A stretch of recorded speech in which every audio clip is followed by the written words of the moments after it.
Professor. Ladies and gentlemen, dear guests, dear colleagues, today I would like to present the topic of impact of corruption on migration crisis and international crime related to migrants. So to start with, I would like to present briefly what's going to be the topic of this presentation. So today we're going to talk about the perception of corruption. I will give some examples of corruption acts, as well as I will talk about relationship between corruption and migration problems and the biggest threats related to organized crime. When we talk about corruption, defining it due to its multi-threaded nature and the fact that it may be an interest of many representatives of many fields of knowledge, it seems to be extremely complicated task to define one. So in the context of this work, the most important issues should be considered the legal response to the state to acts of corruption, which does not mean that the other issues should be treated as irrelevant. So corruption is therefore studied multidisciplinarily. So from the point of view of sociology, corruption may be interested to social determinants and the effects that it has in this area. Psychologists will be interested in issues related to behavior of an individual involved in an act of corruption. As well as it's a point of interest to political scientists. But corruption is also associated with ethical doubts that are the subject of philosophical considerations and the significant economic and financial effects. So depending on the political system and the normative system in force in a given country, the legislator may define the individual elements of prohibited acts differently. So, although most researchers are probably able to imagine that some elements consist of universal reprehensibility of such behavior, criminal laws may be differently addressed the same act. But despite those things, considerations on the subject of legal activities related to combating this type of crime are basically universal in the nature. So, regardless of the wording of legal norms, law enforcement agencies may, we can assume, use similar methods based on analysis of information. When describing a corruption crime, many sources indicate that the scale of the phenomenon as the criterion on distinguish the nature of corruption. So we have the existence of petty corruption, so-called, which can be defined as bribery, as it's distinguished along with other direct illegal benefits from bureaucrats at the street level, where small entities, often owners and managers of business entities, are involved in contacts with low-ranking bureaucrats. On the other hand, we have also grant corruption, sometimes it's called a political one, that is also distinguished, and which is defined to simplify as the abuse of public functions at higher level. This phenomenon can be explained by the following striking example. Some high-ranking politicians and officials join forces with representatives of private sector to use the state as a machine of private gain. There is also a concept of systemic corruption, treated that results primarily from weakness of organization processes are taking places between organizations. So, factors influencing the development of systemic corruption include some powers, monopolies, lack of transparency, low wages, and culture of impunity. To bring the essence of this issue closer, it can be said that is a set of specific acts of corruption, including bribery, extortion, embezzlement in the system, which have reached the level of a rule rather than the exception from the rule. So we can focus on this most broad definition that is relatively often cited in the literature. So we can say that corruption has undergone minor modification over the years, but it's abuse of entrusted power for private gain, which can be classified as petty, grand, political, depending on the amount of money lost in the corruption and the sector in which it occurs. Uh, Bribery can take the form of petty bribery, which generally involves junior staff and typically includes the payment of money to secure or facilitate the issuance of processing of license or clearances. Some grand forms of corruption typically involve more senior officials, and those bribery schemes can also involve the payment of money to alter or reduce duty or taxation liabilities. Uh, we should say something about the relationships between corruption and migration problems. So, the relationship identified by experts and academics include the following. So, the corruption can prompt migration, whether legal or illegal, because corrupted political systems inhibit social mobility, and migration events are driven by the confluence of poor life prospects and chance economic stresses. However, corruption is much stronger driver of migration for those who with some resources that they are very poor.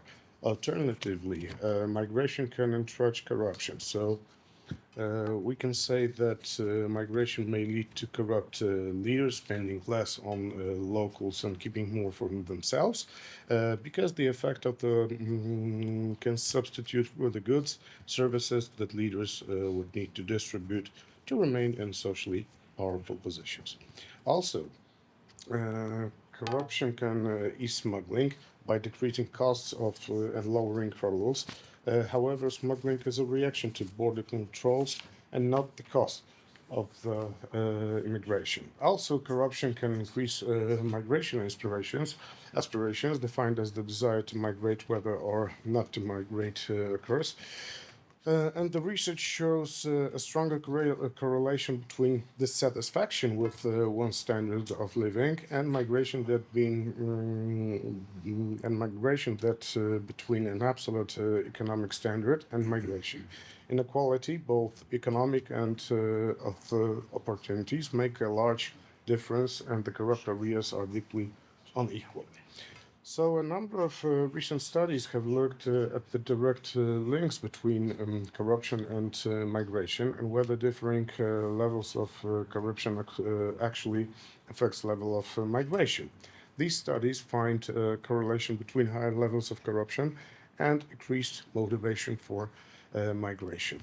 Moreover, some studies find that corruption can play a direct role in for migration out of corrupt countries into countries with lower level of corruption.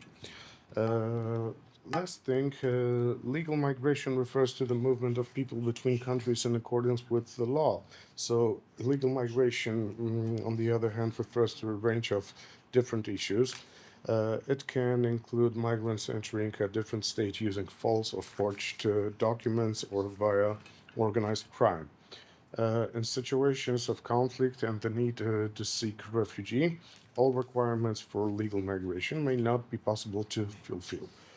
Oppressive states, lack of functioning formal institutions, and high demands for bribes can considerably obstruct the possibility to migrate in accordance with the law. So, illegal immigration can also involve legal migrants illegally outstaying the duration of their visa. Also, corruption can both drive legal and illegal migration, as well as facilitating illegal migration. In addition to exploring corruption as a direct and indirect driver of migration, a sizable section of human trafficking with which corruption directly facilitates.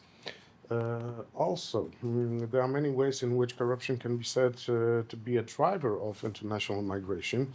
The desire to move abroad is often driven by lack of faith in local opportunities. If corruption and nepotism are perceived to undermine meritocracy, it's somehow a plausible reaction to turn towards opportunities elsewhere, especially among the skilled ones.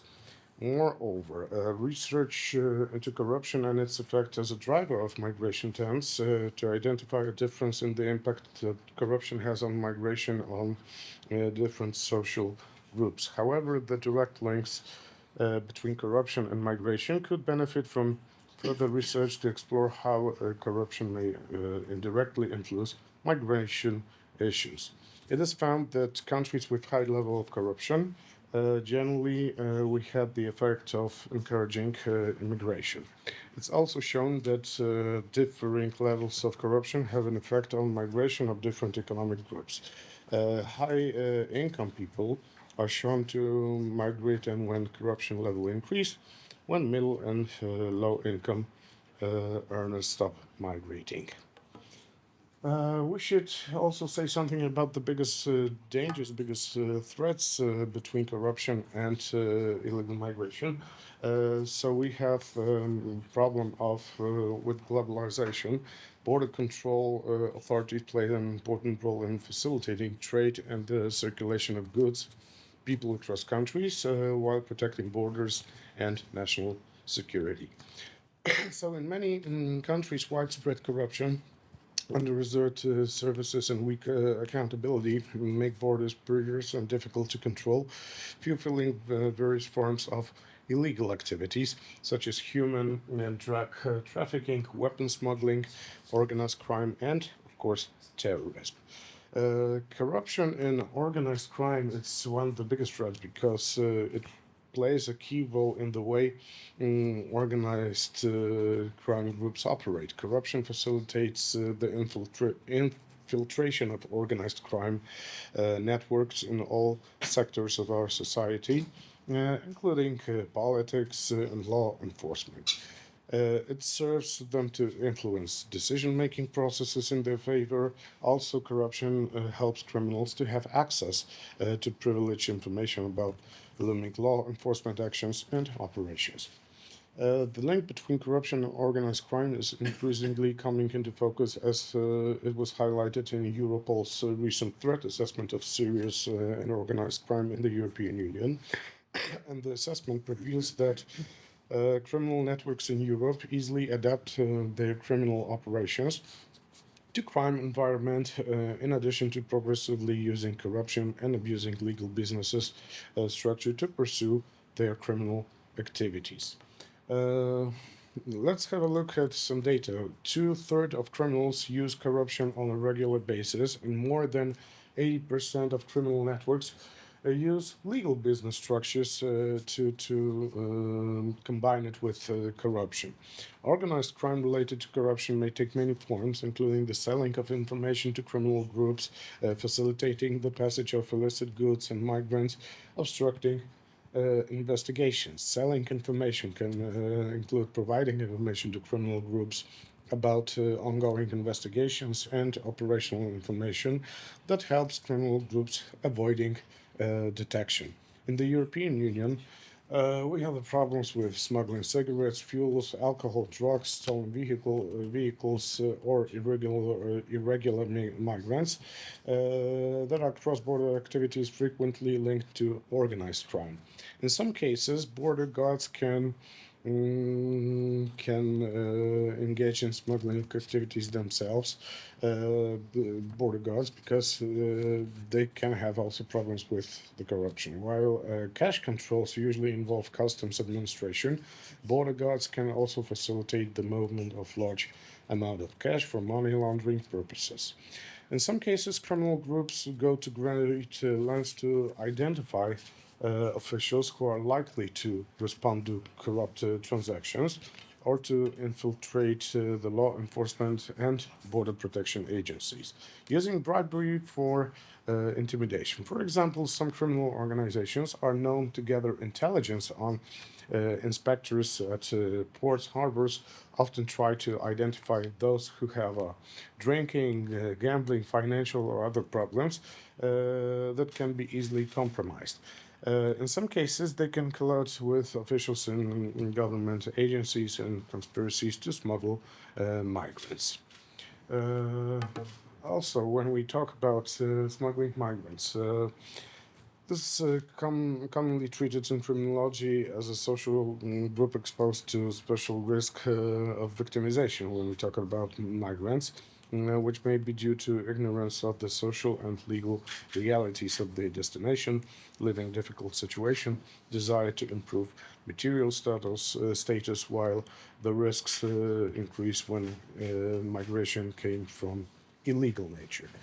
Uh, in Europe, we have objectives that prioritize the fight against organized crime in relation to migration, but we have many criminal networks active in European Union, such as it's called mafia type, ethnic and family-based organizations with other structured networks. Uh, People move to other countries for many reasons, but in the case of undocumented migrants, it also is almost always for better life. So this may involve themselves on their families as well as looking for job, fleeing poverty, natural disasters, violence, armed conflicts, or persecution.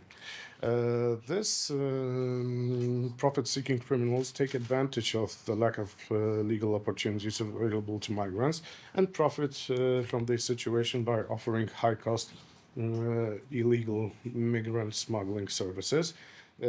These can include services such as transportation, but also extortion of documents.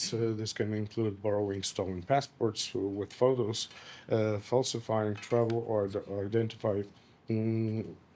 identity documents, or obtaining some passports and visas on the basis of false documents. Also, organized crime groups are profiting from migrant smuggling. Criminals are increasingly providing smuggling services to illegal migrants to evade national border controls, migration laws, and visa requirements. Nevertheless, thousands of people have lost their lives as a result of indifferent or even deliberate action of migrant smugglers. Human trafficking is one of the greatest threats to migrants from organized crime groups because there are many services provided by criminal groups. Trafficking in persons include, but it's not always limited to, the recruitment, transportation, harboring, transfer, receipt of persons by means of threat, use of force, and other forms of coercion, abduction, fraud, misrepresentation, abuse of power, sexual or forced labor exploitation, also slavery, and the removal of organs. One of the goals of such criminal activity is the procurement of human organs. So, if we look at the data, scrupulous criminal networks generate illicit profits from illegal organ transplants, ranging from $600 million to $1.2 billion annually, and it's estimated that between 5 to 10 transplantations worldwide are carried illegally because of activity of criminal groups related to migrants. Another extremely difficult problem is exploitation of people for slavery and forced labor. Research suggests that there are links between migration and the criminal forms of exploitation, such as human trafficking, forced labor, and modern slavery. Certainly risk constellations in some migrants communities and migration corridors. Research suggests that links between migration and criminal forms of exploitation, such as human trafficking, forced labor, and modern slavery. However, it's unknown how many of the estimated about 40 million victims of modern slavery worldwide are also migrants. But all relevant studies confirm that undocumented migrants are more vulnerable to modern slavery and those when they don't have a legal basis. In addition, migrants whose visas are linked in a specific employer are also vulnerable to exploitation. The impact of migrants' knowledge and of migration processes is disputed. Some studies suggest that poorly informed migrants are also easy to exploit. However, other researchers argue that most migrants are aware of dangerous migrant exploitation, but also forced into risky situations due to circumstances beyond their control. So to sum up, as we can see, the situation described above indicate the multiplicity of threats against migrants from organized crime groups, which often take advantage of the difficult life and property situations in those seeking a new place to live. The risk of victimization among migrants, especially illegal one, is very high and is a very broad catalog of behaviors, as I outlined it in this speech. The criminological problem requires a search for solutions which will focus primarily on issues of preventing and combating the various dimensions of crime, and this is the important part of criminal policy making. Organized crime is extremely complex due to the number of actors, the multiplicity of connections and actors involved in criminal acts, so taking effective measures to combat is complicated, especially in the context of migration problems and the use of migrants from criminal activities. On the other hand, understanding criminal mechanism as well as the goal of organized crime groups can be stepping stone to the search for effective policing solutions. At the time, it's worth keeping in mind other forms of fighting crime, including effective and well-organized information education campaigns towards people who may be interested in looking a new place to live, especially in Europe. The aim of such activities should be, above all, to raise awareness of the scale of threat, especially towards who decide to cross borders illegally. Thank you very much for your attention.